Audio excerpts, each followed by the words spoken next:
Are you serious? Are you serious? Testing. 1, 2, 3. What? 300,000 Russian troops have been deployed to the Mediterranean, and they will do an exercise on 9/11. While the president of China will be sitting in Moscow with Vladimir Putin the same day. What? Let's get this thing started. Wow. And did you guys hear about that lizard? That monstrous lizard in Florida? This thing is huge. All right, let's get in there. Are you serious? It's getting crazier, guys. It's getting creatures are crawling in from everywhere. It's getting ugly. It's getting ugly. Wow. I saw a picture of that lizard. It's a monstrous lizard. I was going to do a video on it, but I just didn't have time to do a video, so I'm just going to tell you about it. But it's just unbelievable. I mean, this thing is huge. It's a lizard. I think it's from the Nile. I think they said it's from the Nile or from Asia, but I think they said the Nile. I'll read the article for you in a little bit here. It's just crazy. And we'll show it to you tomorrow when Brock's here, okay? When Brock's here tomorrow, in the day show tomorrow. Boy, wasn't that a good show today, though, with Josh Peck? I mean, really, that was a good program. I think we learned a lot. I can't take it when things are not straight. I don't have,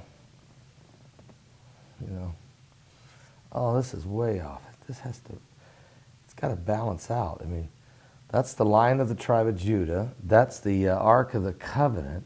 Whoops. That's the nameplate. Okay, that's better. Sorry, I'm not a perfectionist or by any means of imagination. But, sometimes it has to balance out right. Right now, I think my screen's off just a hair, but I'm not going to try to mess with that. Anyway, it's good to see everybody here.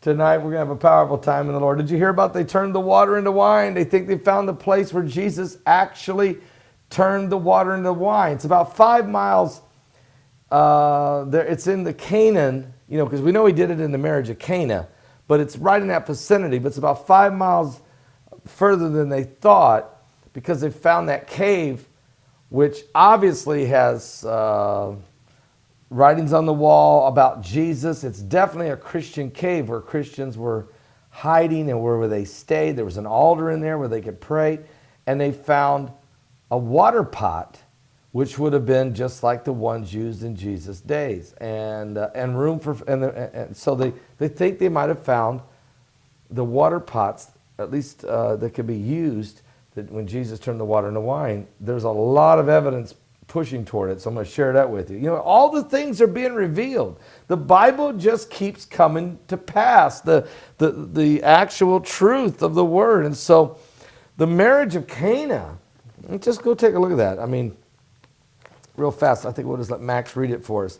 But the marriage of Cana, give me a second. I think it's Luke 5. I just want to triple check here because I don't want to. No. Give me 1 second here. My mind's slipping. Time keeps on slipping. My mind keeps on. No, I got the mind of Christ. What am I talking about? It's not Matthew. It's not Mark, because I know that's the demoniac of Gadara. So, just tell. Did you ever have one of those moments when a senior moment? Is it Luke 4? No, is it Luke 6? Is it Luke 7? Is it Luke 6? The marriage of Cana. Where's the marriage of Cana? Why am I having a hard time remembering? Where's the marriage of Cana? I could Google it. I just thought, I'm just looking over here at the chat room. Somebody else say, Pastor, right here's where it's at. How come you can't remember? Matthew? All right, I'll look it up. That's terrible. Is it John? It's John. Thank you. Well, if it's not Matthew, Mark, and Luke, it must be John. It's probably John 5. Is it John 5? Is it John 5? Let's see. No, John 5 is the pool, but is it John 4 or is that the woman at the well? That's the woman at the well. Is it John 6 or 7? Where is it? John 2. Really? Yeah, you're right. Well, thank you. John 2. Let's go. Let's get Max in here. We need this. Russia. Russia is sending 300. They're deploying 300,000 troops to the Mediterranean. 1,000 ships, planes. What in the world's going on, guys? You don't deploy 300,000 people unless you're going to go to war on 9/11. Wait a minute. 300,000 troops to the Mediterranean this on 9/11, and on the same day, the president of China is going to be sitting in the Kremlin in Moscow. Has anybody got a clue what's going on here? What's going on here? This is definitely a show of strength, but it may be more than that. It may be an invasion into northern Syria, which will drive Turkey out of the way for sure. And maybe the Americans have decided to let Russia have it. I mean, I don't know. This is unbelievable. I mean, that's a lot of troops for a war game, guys. I'm really struggling with that. I think this is a war game deployment invasion. I think it's so overwhelming that everybody's just going to get out of the way, okay? Everybody's just going to get out of the way. Ain't nobody going to fight that. So what is this? What is going on? Will there be anybody left in the military in Russia if everybody's in the Mediterranean? I'm going to read all the information to you. This information just now breaking right now. Incredible information. Let's get Max in here. We're going to go to the marriage of Cana because they think they found where the actual location where Jesus turned the water into wine, or they at least think they found the water pots where he turned the water into wine. So we go to St. John's Gospel, chapter 2. And Max, would you read from the King James Version of the Bible, and then we'll tell you about Russia. John 2. And the third day there was a marriage in Cana of Galilee, and the mother of Jesus was there. And both Jesus was called and his disciples to the marriage. And when they wanted wine, the mother of Jesus saith unto him, They have no wine.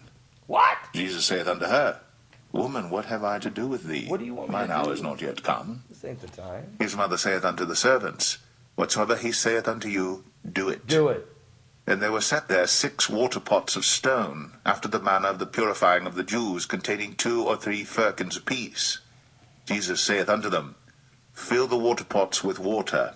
And they filled them up to the brim. And he saith unto them, Draw out now, and bear unto the governor of the feast. And they bare it.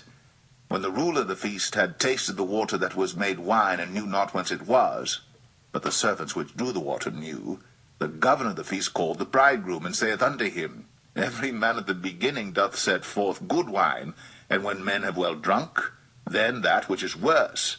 But thou hast kept the good wine until now. Why? This beginning of miracles did Jesus in Cana of Galilee, and manifested forth his glory, and his disciples believed on him. After this he went down to Capernaum, he and his mother and his brethren and his disciples, and they continued there not many days.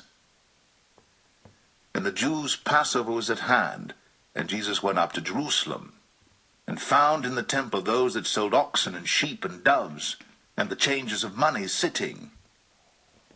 And when he had made a scourge of small cords, he drove them all out of the temple, and the sheep and the oxen, and poured out the changers' money, and overthrew the tables, and said unto them that sold doves, Take these things hence, make not my Father's house an house of merchandise.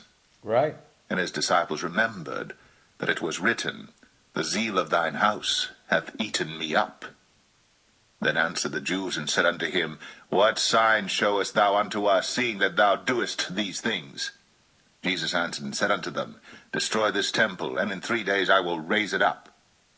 Then said the Jews, 46 years was this temple in building, and wilt thou rear it up in 3 days? They didn't But he spake understand. of the temple of his body. Right. When therefore he was risen from the dead, his disciples remembered that he had said this unto them, and they believed the scripture and the word which Jesus had said.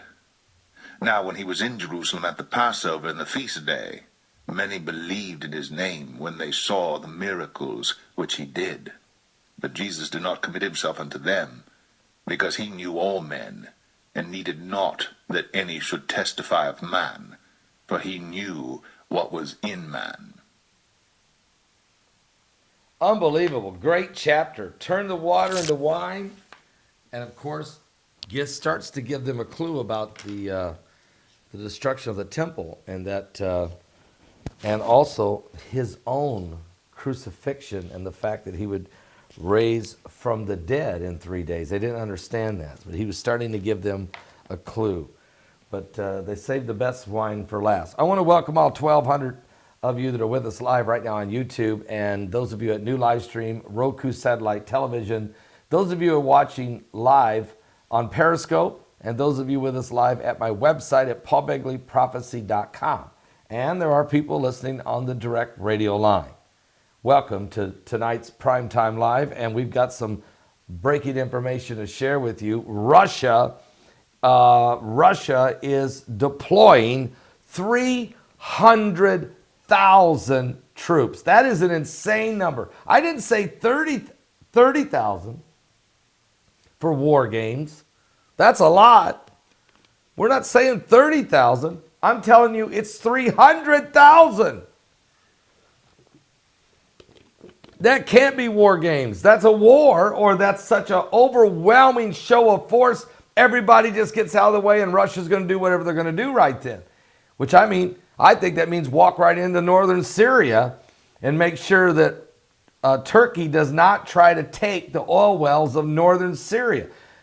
I'm not sure, okay? But let me tell you what the story, here's the article coming across right now. France, Channel 24 is reporting this just about an hour and a half ago. Sensing threats from the West, Russia prepares to flex its military muscle. Russia this week announced an upcoming war games in the Mediterranean, but they've launched their upcoming launch of the war games is the largest military exercise since the end of the Cold War, involving some 300,000 troops. This is insane. The message seems very clear. Russia feels under threat and will do what it must to protect itself. Sorry, I've got a little bit of a my throat just is a little dry. I feel like Marco Rubio. Hang on a second. So what are they doing here? Okay, so according to the reports, the Vostok 2018 operation will be launched in Russia's central and eastern military districts from September the 11th. 300,000 troops are going to be involved in war games on September 11th. And the president of China will be sitting in the Kremlin with Vladimir Putin in Moscow on the same day. Matter of fact, this war game will go on from September 11th through September 15th and is set to mobilize around 300,000 troops, more than 1,000 military aircraft, and 2 naval fleets, not ships, fleets. Defense Minister Sergei Shoigu said, and the exercise will also involve forces from China and Mongolia's militaries. Guys, what are we doing? 300,000 Russian troops, 1,000 Russian military warplanes, 2 full fleets from their navy, Chinese military, Mongolia's military, all on 9/11. Matter of fact, Defense Minister Sergei Shoigu painted a picture of a vast military operation that will closely mirror combat conditions. Just imagine 36,000 pieces of military hardware are simultaneously in motion. These are tanks, armored personnel carriers, infantry fighting vehicles, All of this naturally in conditions close to a combat environment. All of them moving at once. Not all of them going to the Mediterranean, but all of them moving in position, preparing, strategically taking locations. This is massive. Ask at a press briefing why the Vostok 2018 exercise would be so massive. The Kremlin spokesman Dmitry Peskov expressed the Russian view that it remains under threat from international actors and thus has no choice but to prepare on a grand scale. The country's ability to defend itself in the current international situation, which is frequently quite aggressive and unfriendly toward us, is absolutely justified and has no alternative. Russia's Ministry of Defense announced today that it would also be holding a week of naval exercises in the Mediterranean Sea starting September the 1st. That's Saturday. Some 25 vessels, 30 aircraft are slated to take part, according to Russia's TASS news agency, with exercises including anti-aircraft, anti-submarine, and anti-mining operations. This is everything they got. This is the whole military of the... What's next? They're going to test a few nukes? What's going on here? Vladimir Boot-Scootin' Putin is moving, folks. And I don't know. Are we aware of this? Are we awake? Has anybody checked? Does Chuck Schumer even know this is happening? The upcoming mobilization comes a year after Russia's exercise conducted back in 2017 jointly with Belarus. And according to NATO, they used 70,000 troops, last year, participated in those training missions. But this 300,000 forces committed to this one marks a sharp increase in the numbers of Russians willing to mobilize for its annual strategic exercise, a practice that it started back and revived back up in 2008. This is a PR coup for Moscow to showcase large troop displacements and preparedness, said one of their research fellows in Russia and Eurasia program at, it specializes in Russian military and defense matters. The Chatham House is an independent policy institute based in London. These exercises have two main goals. First, the Vostok 2018 exercise is aimed at highlighting Russia's strategic mobility and its command of military logistics. Second, this year's exercise is clearly emphasizing size. In this case, size definitely matters. That's what Russia's message they're sending. Moreover, the inclusion of China is designed to send the world a message. By bringing China into it, they're saying, don't mess with Russia. China's with us, and we are massively, extraordinarily strong. That's the message Putin is sending. For Russia, the PR communication strategy behind China's participation is clearly to demonstrate, number one, Russia is not an isolated military. Number two, Russia is seeking to form some sort of anti-U.S. military alliance with the help of China. China's not looking to antagonize anyone, but Beijing believes that the Russian-China relationship is currently good enough to explore a deepened cooperation, and notably in the military sphere. It's also a strong signaling to the West and to the United States. Russia has been steadily increasing its military investment ever since Barack Obama was elected in 2008, while Obama was declining our military, putting into mothballs our entire second fleet. And many of our warships were not upgraded. Many of our planes are outdated. There was no investment. Our numbers were dwindling while Russia was increasing during that 8 years. The Russian armed forces have learned some hard lessons in Georgia. wrote Dave Johnson, a staff officer in NATO's Defense Policy and Planning Division. Also, low manning and readiness levels forced the Russians to attack with a scratch force. Shortfalls in the command control communications, computers, intelligence, surveillances, and reconnaissance were sorely felt, as was the limited ability of the land and air forces to operate together and the lack of precision weapons. Russia remains ever vigilant, and any NATO action near its own borders stridently opposing any maneuvers in the Baltics. It has also routinely criticized plans for an October training exercise, nevertheless falls far short of the scale of the Vostok 2018.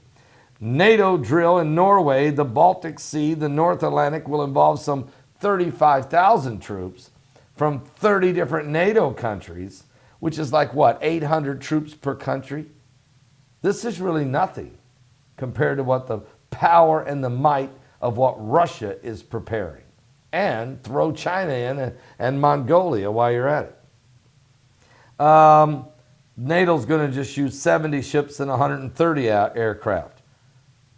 Putin is using 1,000 aircraft and 2 full fleets of ships. Are you serious? This show of force is to take place in direct proximity to the Russian borders and is clearly anti-Russian. But Moscow has a preoccupation with the ideal that a major conflict with the West is on the horizon.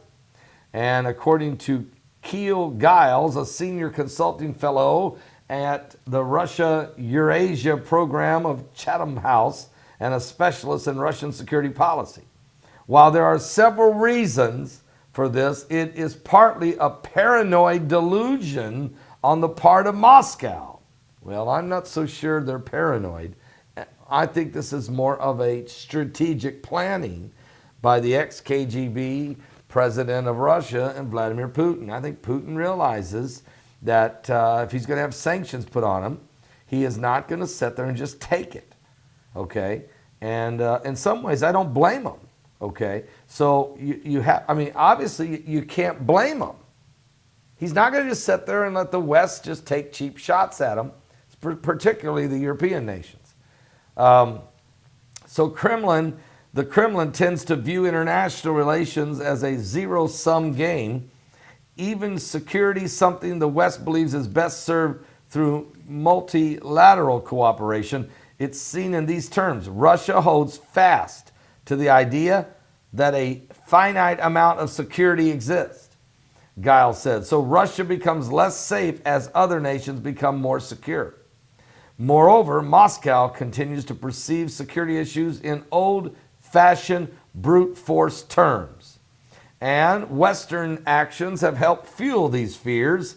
Western governments have an unfortunate recent history of failed good intentions, Giles observed. Interventions in Afghanistan, Iraq, Libya, however well-meaning the West may have in many cases made the situation worse. In the process, the West has left behind epicenters of chaos and instability. Thank you, Barack Obama. That's exactly right. I have to agree with the Russians. We completely messed up the entire Middle East, guys. It's Mid-East madness because of the United States. Why did we ever go to Iraq? I mean, why did we ever go there? And what did we ever do? Why did we leave? With no base. Why did we leave the oil wells? Why did we just walk away? Why did we go and then why did we leave? What are we doing? Look at the rest of the nations. Look at Yemen, the mess it's in. Look at Afghanistan. Really, seriously, what were we doing? I know we were going after Al-Qaeda and ISIS, and I understand it. But would ISIS even existed if we never went to the Middle East? Think this over. John Brenneman needs to be sitting in front of Congress, giving an account.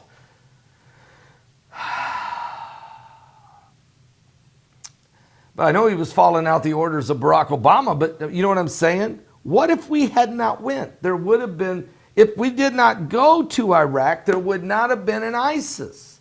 We left our trucks, our tanks, our armored vehicles, our rocket launchers, our rockets, our supplies, 750,000 guns, ammunition, $400 million in a bank vault in Mosul.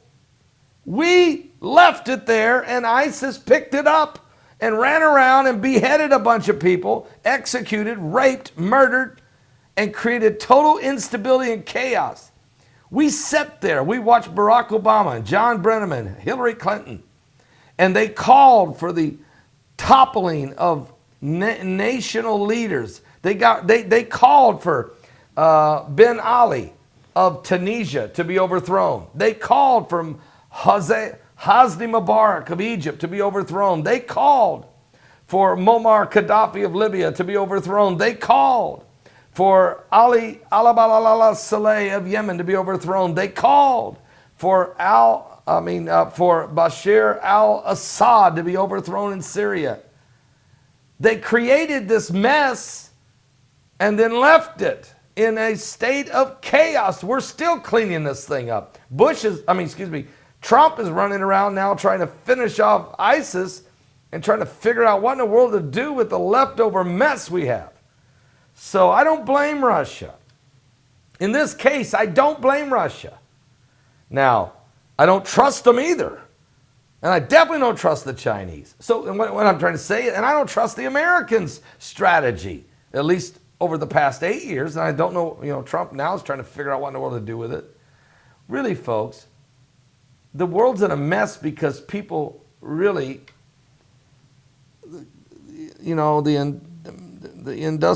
the military-industrial complex warning that Eisenhower gave us, we did not heed the warning. We didn't heed the warning. I want to welcome all of you here. I'm not trying to go down this whole strategic discussion of military. I just want to let you know that Russia is deploying 300,000 troops. Does anybody get a little bit nervous about that? That's a lot. 1,000 planes, 2 fleets of ships on the move. I mean, you got to you better stay awake.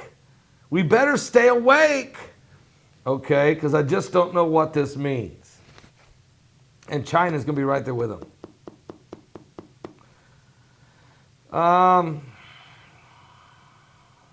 Yeah, I'm not.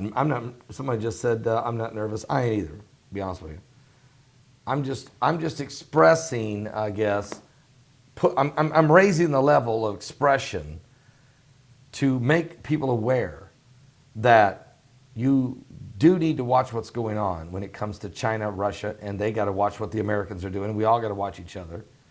I'm not so sure Europe has a clue. They've messed around. They've messed that whole European Union thing. Is just one big mess. And then they're going to cry for us to bail them out if they don't get it together. It's not the people's fault. That's why the British people recognize that this whole European Union experiment with the euro and all that stuff was just one big joke. And that's why they voted to Brexit out. And they still can't get out. They voted to get out. And I think they can't. Theresa May says maybe by next May. 2.5 years, almost 3 years before they can get out of that mess. Unbelievable. Anyway, what a great crowd of folks gathered here. Over 1,800 of you at YouTube. Plus we got folks all over. Let me just tell you what else is going on. Hold on to this Russia thing for a minute. I'll come back to it. But we've got a lot of other stuff happening right now. Here we go. And I don't know why John Brenneman's crying, but wait till you hear it. But you know what? Chuck Todd just announced. First of all, let me just look at the earthquakes. Okay, we did have a 4.7 earthquake just hit in Alaska, but that's going to be okay. And everything else is pretty well the same as it was earlier today. Not a whole lot of shaking difference. There's a lot of shaking, 46 earthquakes in the last 24 hours, but they're all pretty well mid-range. No big mega quake right now, so let's be thankful for that. The solar winds are running at normal. There was 13 fireballs. We have no solar flares. And so, am I online? Somebody tell me. I'm offline. No, I'm back on. I'm back on. Sorry about that. I went offline for just a second there. How long was I gone? Okay. They probably want me to change discussions. You don't think they're listening? I can tell you. I've talked to the NSA. I mean, they've come to see me enough. They were listening. They're always listening to my show. So they're giving me a little bit of a heads up. Move on. Talk about something else. So okay, I'll move on. Thank you. I'll move on. All right. Now, let me tell you what else is going on here. NBC News' Chuck Todd has just announced that tomorrow a Mueller bombshell is going to happen. Now, what does that mean? I don't have a clue. But let me just read to the article. Chuck Todd was on television this afternoon, and he warns of a possible Mueller bombshell. He said, I wouldn't miss work tomorrow. He was saying this to a bunch of reporters on his show. NBC News' Chuck Todd issued a warning to the press this evening regarding the Russia investigation. Don't miss work tomorrow. Somebody must have slipped him whispered in his ear something, because Chuck Todd on his MTP Daily panel was discussing Special Counsel Robert Mueller's probe and speculating as to when the investigation will wrap up. Quote, here's what I've learned about Bob Mueller, Todd said. Not a single person that has known him, been with him, worked with him, wouldn't say that he would have ended this investigation if there was no collusion. He would have already ended the investigation. We can't tell that, though, until he tells us that, said Republican strategist Brad Todd. But the panel went on to debate whether Mueller can make any major announcements in the investigation between Labor Day and the midterm elections. Major developments after Labor Day could be seen as interference in the election process, i.e., James Comey. I think he knows more than anything. He keeps quiet between Labor Day and Election Day, Chuck Todd said. I'm not missing work tomorrow, he continued. I wouldn't miss work tomorrow. Tomorrow is the last business day of the pre-Labor Day Election Day window. Don't miss work tomorrow. If that isn't an indication that Chuck Todd really believes or already knows that there's going to be some kind of a release by Robert Mueller on the Russian collusion, confusion, illusion, I don't know. I'm serious. Some people are delirious. Some people are furious, but I don't know. But it sounds to me like Chuck Todd is saying tomorrow there's going to be an announcement out of the Mueller investigation. So we'll wait and see if he knows something ahead of time or if he's just guessing. All right? We'll wait and see. And if it is something, what is it? And is it real or not? Look at the FISA, look at the dossier, look at all the other stuff that's so, there's so many. Look at Orr. His wife was working for GPS, and they're using this, creating documents, creating information, running around, getting FISA warrants and all of this, wiretapping and all that. I don't want to get into it. Just wait and see if Chuck Todd really knows something or not. I want to welcome all 1,900 of you with us live and everybody else everywhere else. Let me tell you what else is going on. The John McCain funeral situation, this is sad. We really don't need any controversy about a person's funeral, okay?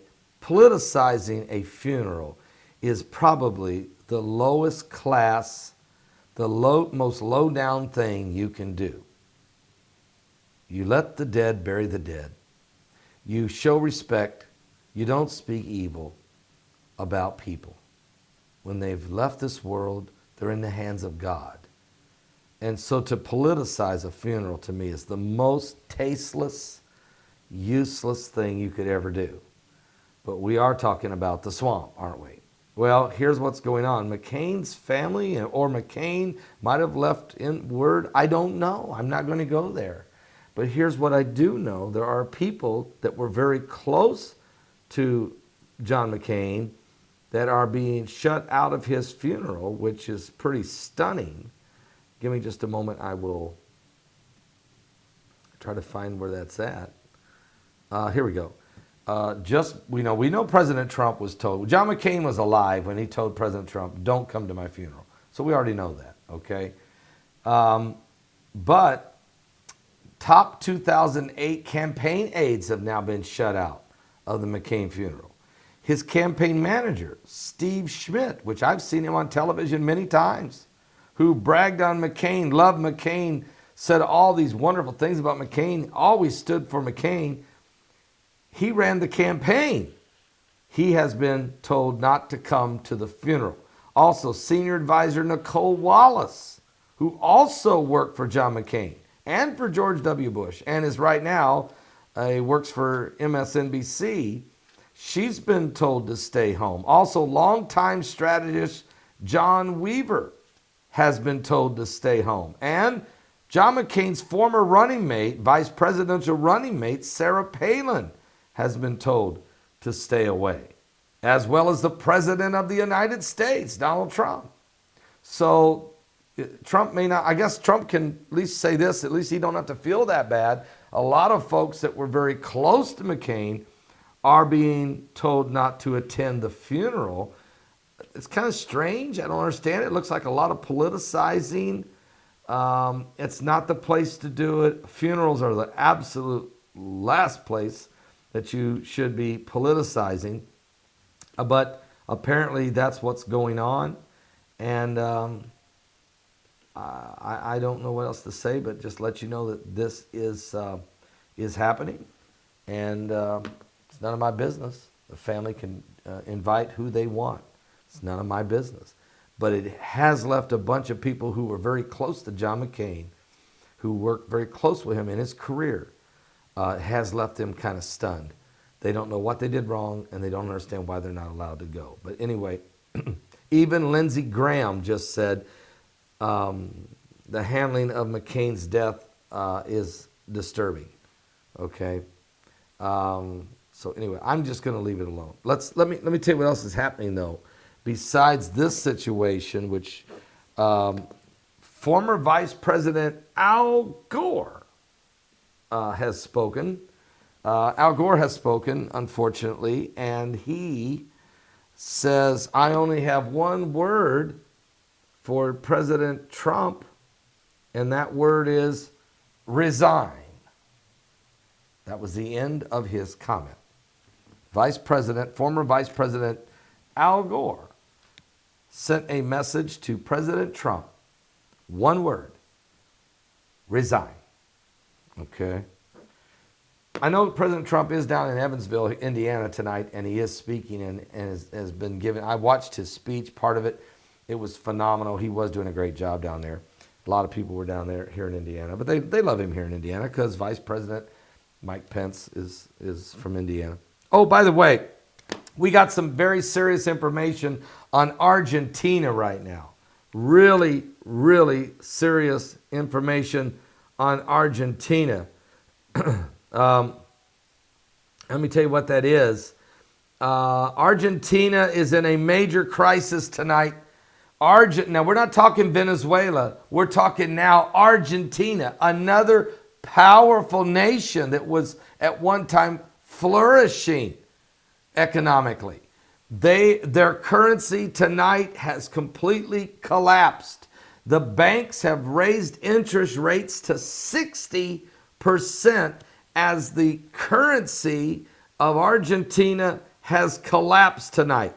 Investors are increasingly concerned that the Latin American third largest economy could soon default as it struggles to repay heavy government debts. The peso is down more than 45% against the dollar and exhiberating pre-existing fears that the country's weakening economy and inflation is now running at 25.4% right now, inflation. And with the banks putting interest rates at 60%, who's going to borrow any money? You can't borrow money at an interest rate of 60%. Loan sharks run about 40 to 50%. I mean, are you serious? I mean, that's unheard of, 60%. It's a dangerous situation. It's been generating anxiety among many people there. Argentina on the brink of a collapse. Argentina is struggling to cope with this financial crisis. Investors are increasingly concerned that Latin America's third largest economy will soon default as it struggles to repay heavy government borrowing debts. This comes after Argentina's government unexpectedly asked for an early release of $50 billion loan from the International Monetary Fund yesterday. Argentina asked the IMF, could you give us $50 billion? The Argentine peso crashed to record lows on the news. It was steep with these steep losses in previous sessions and collapsed under 15% to hit 39 pesos against the US dollar on Thursday morning. The peso is down more than 45% against the dollar this year, and it's looking terrible. This is a disaster. Interest rates went from 15% to 60%. That's insanity. I'm trying to tell you, it's over. Put a fork in Argentina. It's over. Just like Venezuela. And so South America begins to stumble and crumble economically under heavy debts. And who's going to keep, how can the International Monetary Fund, how can they just keep handing money out to broke, busted, and disgusted countries? They can't. You can't. Who's putting the money in the International Monetary Fund? The Americans, as well as other nations. So how long will the Americans, how long will the Germans, how long will the British, how long will these nations throw money into a kitty and then that kitty hand it out to countries like Argentina and Venezuela and Zimbabwe and other places, knowing it's never going to come back? They can't keep doing that. You know, Trump's going to say, no mas, no more. And so you're going to have collapsing economies of nations that will put South American nations in jeopardy. This is dangerous. And so I'm asking everyone to pray. I'm truly asking everybody to pray. We got almost 2,000 people with us over at YouTube. And I think if we're got to pray for Argentina. Okay? I'm not even going to sing the song, Don't Cry for Me, Argentina. It's not even funny. I can't do this one. This is serious. So we need to pray. 60% inflation, 60% interest rates, 60% interest rates, 39% inflation. Are you serious? So this is dangerous. We need to pray. Argentina's almost gone. And then the chaos, then the rioting, then the run on the banks, then the ATM machines don't have nothing in them. Then if you do have money, it's worthless. Then people can't pay rent or work, and next thing you know, gangs start developing, riots go on, looting goes on. Look at Venezuela, it's coming to Argentina. Unless a miracle happens, unless a miracle of God happens, Argentina's in trouble. And so we really need to pray. Yes, Greece, Brazil, thank you. Somebody, you know it, you're right. Greece did this 2 years ago. Look, and Greece is still in bad shape. And the whole European Union's in bad shape. Why do you think the British got out? That's part of the Brexit. That's part of the Brexit. And I won't even go into the immigration thing. I mean, look, they're in trouble. And so we'll continue to watch what goes on with this. Dangerous times in Argentina. What? But back to Russia, because once again, okay, one more thing about can I just tell you about, they found a water pot in the Bible in Cana It's 5 miles from where they thought it was, but it's where Jesus turned the water into wine. I believe this is a significant find because they found this little cave area where there were Christian writings engraved on the wall of Jesus Christ. There was an altar built for prayer and a water pot, in making reference to him turning the water to wine. There was a water pot. They believe it was one of the 6 water pots that Jesus used in the marriage of Cana. And it's very, very high probability of it, according to reports. So it's like God is revealing things.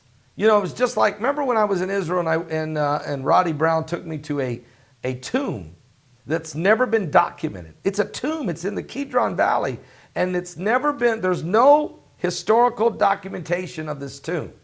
Another man found it and told him about it and took him there. So I was there, and he took me and Heidi there. Heidi wouldn't go in, but I went into the tomb, and when I did, there were 7 places you could lay 7 bodies in this tomb. It was a wealthy tomb for a family that would be very wealthy. It had an oscillary at the bottom. You guys have seen the television show I did on this. It really was a great show because this was a great discovery.